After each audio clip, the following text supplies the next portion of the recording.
The crystalline dome of Olympus Estates glittered under the rust-colored Martian sky, its transparent aluminum panels refracting the distant sun into 1,000 dancing points of light.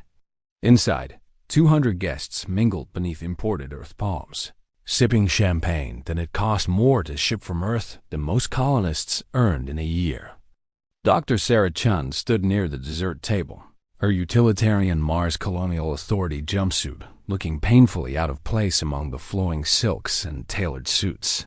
She watched her younger sister, Victoria, hold court at the center of the grand atrium, laughing that practiced laugh that made Sarah's teeth ache. 30 years old today, Victoria announced to the crowd, her voice carrying the slight artificial echo that all Mars domes had, no matter how expensive. 30 years of making this red planet bloom. Sarah nearly choked on her sparkling water. Victoria had never set foot outside the climate-controlled luxury of their family's estates.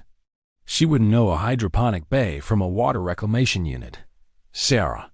Victoria's voice cut across the murmur of conversation. There you are, hiding by the suites as usual. Come here. I want to introduce you to someone. Sarah made her way through the crowd, catching fragments of conversation about stock portfolios, Earth real estate, and the latest fashions from Luna City. No one was talking about the radiation leak in Sector 7 or the crop failure that had put 3 farming families on rationing. This is Marcus Donnelly, CEO of Terraform Lux, Victoria said, presenting a silver-haired man with the kind of tan you could only get from imported UV lamps. Marcus, this is my older sister Sarah. She's one of those public service types. The dismissal in Victoria's voice was razor-thin but unmistakable. Dr. Chun, Marcus said, extending his hand. I've heard about your work with the MCA. Very admirable. Thank you, Sarah said evenly. Someone has to keep the life support running while everyone else parties. Victoria's smile froze. Sarah, don't be bitter. Not everyone can be as selfless as you. Speaking of which, Sarah said, reaching into her jumpsuit pocket, I brought you a gift. She pulled out a small data chip in a simple case. Victoria took it with obvious disappointment. She'd probably been expecting jewelry or art. What is it? Open it later, Sarah said. It's something Dad wanted you to have. At the mention of their father, Victoria's expression shifted.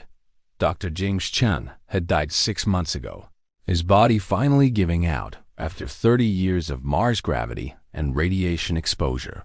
He'd been one of the first 100, the original colonists who turned Mars from a flag and footprints mission into humanity's second home. How thoughtful, Victoria said flatly, setting the chip aside on a nearby table. Now, if you'll excuse us, Marcus and I were discussing the new estate he's developing in Valles Marineris. Actually, Marcus interrupted, glancing at his wrist display. I need to take this call. Mrs. Chun. Dr. Chun. He nodded and moved toward the dome's edge, where the Martian landscape stretched out in rusty magnificence, architected character dynamics and escalation trajectory for narrative conflict. Good start. I need to build tension and establish the conflict. Sarah is the hard-working scientist colonist. Victoria is the privileged heir. Now I need to escalate to Sarah getting kicked out. Victoria turned to Sarah, her smile vanishing. Why are you here? It's your birthday party. I'm your sister. You're here to make me look bad. Victoria hissed, stepping closer. Standing there in your worker's outfit, making everyone think about the real Mars while they're trying to enjoy themselves. You've always been jealous that Dad left me the estates. Sarah felt something cold settle in her chest. I never wanted the estates, Vic. I wanted you to understand what they mean. What Dad built them for. What he built them for. Victoria laughed, loud enough to make nearby guests turn. He built them because he was smart enough to claim the best real estate on Mars before anyone else knew what it was worth. He was a businessman, Sarah, not some starry-eyed pioneer. And he left it all to me because I understand that. That's not. Get out. The words dropped into sudden silence. Sarah realized the music had stopped. What? I said get out. Victoria's voice carried across the atrium now. "I'm tired of you judging me, judging my friends, acting like you're better than us because you wear a jumpsuit and fix air processors. This is my birthday party in my house, and I want you to leave." Sarah looked around at 200 faces, some embarrassed, some curious, some openly entertained by the drama. Not one of them spoke up. "Fine," Sarah said quietly. She picked up the data chip Victoria had discarded. "I'll go. But you might want to open this first." "I don't want anything from you." "It's not from me. It's from Dad." Victoria snatched the chip, her face flushed. "Fine, I'll open it. But then you leave." She slotted it into her wrist display, and her expression went from angry to confused to pale in the span of 3 seconds. This is some kind of joke." "It's not," Sarah said. "It says," Victoria's voice was barely audible, "it says Dad put everything in a trust. The estates, the assets, all of it. And that the trust doesn't transfer to me until I complete 5 years of public service with the Mars Colonial Authority." The crowd's murmur rose like a wave. "That can't be legal," Victoria said desperately. "It's completely legal. Mars inheritance law is clear. Dad had the right to set any conditions he wanted." Sarah felt no pleasure in this, only a deep sadness. "He wanted you to understand what he built, why he built it. So for 5 years, who controls it?" Sarah met her sister's eyes. "The trustee. Me." The house sat at the edge of Olympus Estates, overlooking the terraformed valley that was their father's proudest achievement. Not the wealth, not the real estate empire, but the fact that earth plants grew in Martian soil here because he'd spent 20 years balancing the chemistry. Sarah stood in the study where she'd found her father's body, slumped over the desk where he'd been writing letters to Victoria, begging her to care, begging her to see. The door burst open. "You conniving bitch." Victoria's face was blotchy from crying or rage or both. Behind her stood Marcus Donnelly and 2 lawyers in expensive suits. "Good morning, Vic. Don't you dare act casual. You knew this whole time that Dad's will was conditional, and you let me think I'd inherited everything. You never asked," Sarah said simply. "And technically, you did inherit everything. You just can't access it for 5 years. Unless I work for the MCA like some common laborer." "5 years?" Victoria's voice cracked. "I have investors, Sarah. Contracts. People who loan me money based on my ownership of these estates. Then I guess you have 2 choices," Sarah said, walking to the window. The sun was rising over the valley, painting the chlorophyll green fields in shades of amber. "You can do the work, real work, the kind Dad did, and learn what this planet actually means. Or," she turned back, pulling out a document from the desk, "or you can sign this. It's a transfer of ownership. You relinquish all claims to the Chen estates, immediately and permanently. In exchange, I give you the Malibu property." Victoria's lawyer stepped forward. "The Malibu property is worth, what, 30 million? 32 million last appraisal," Sarah confirmed. "The estates here are worth considerably more, of course. But the Malibu house is unencumbered, on Earth, and immediately transferable." She saw the calculation in Victoria's eyes. Earth property.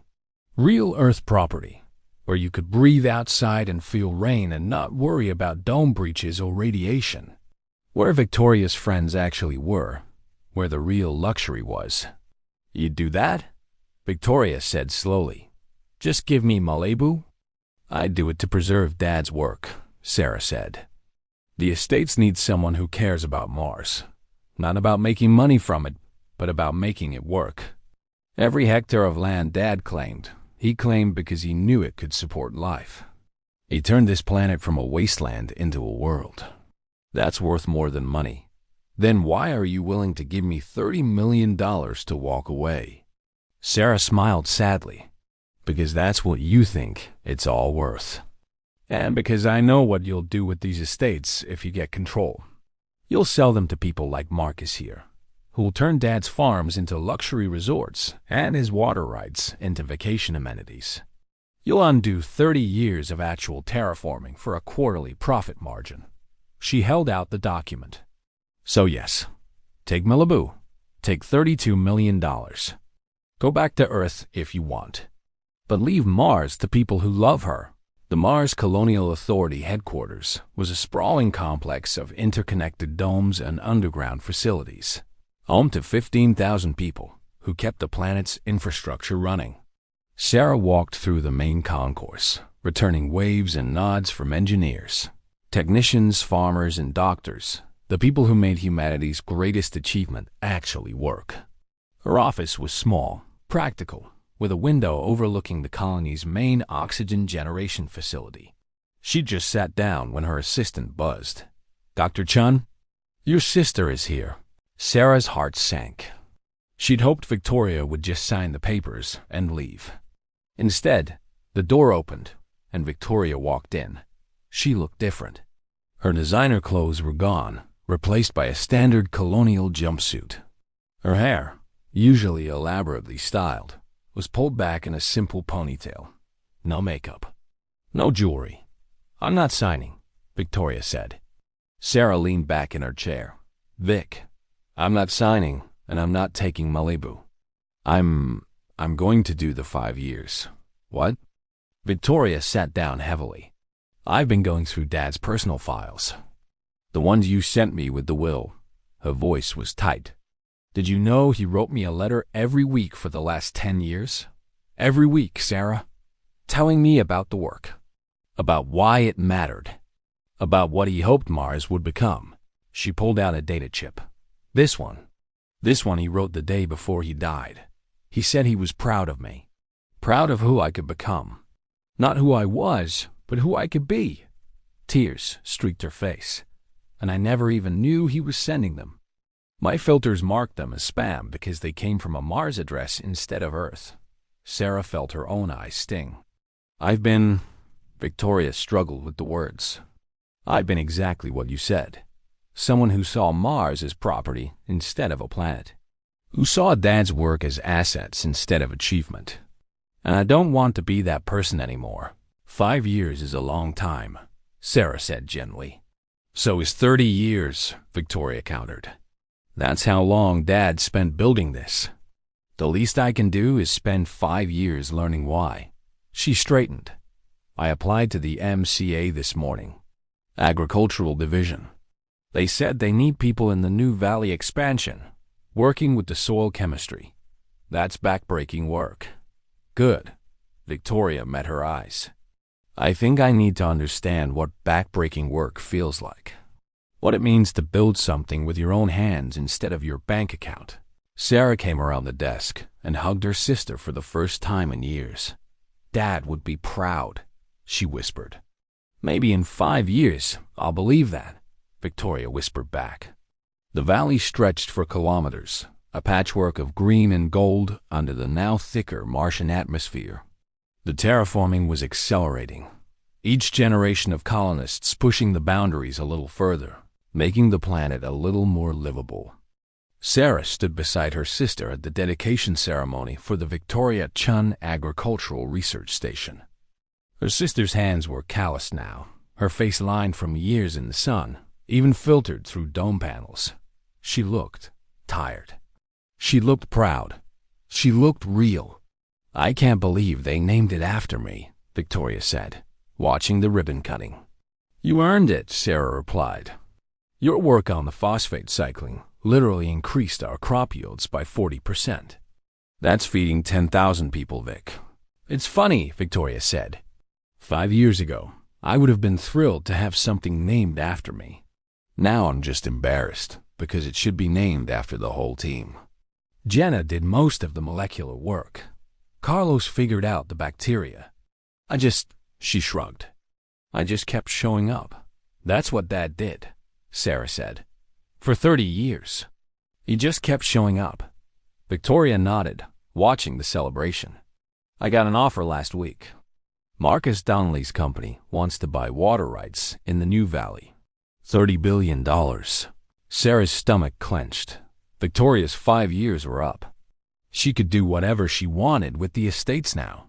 And I told him to fuck off, Victoria said simply. Those water rights are for the colony's expansion, not for vacation homes for Earth billionaires. She turned to Sarah. I'm signing half the estates over to you. The other half goes into a conservation trust to be managed jointly by us. No selling, no development beyond what supports actual terraforming. Dad's work continues. Sarah felt tears on her cheeks. You don't have to. Yes, I do, Victoria said firmly. Because 5 years ago, you gave me a choice. You could have forced me into the MCA, or let me take the easy money and run. But you gave me a real choice, trusting that I might choose to be better. She smiled. Turns out, I could be. They stood together, watching the Martian sunset paint the valley in shades of red and gold and green. The green of Earth life taking root in alien soil, transforming a dead world into a living one.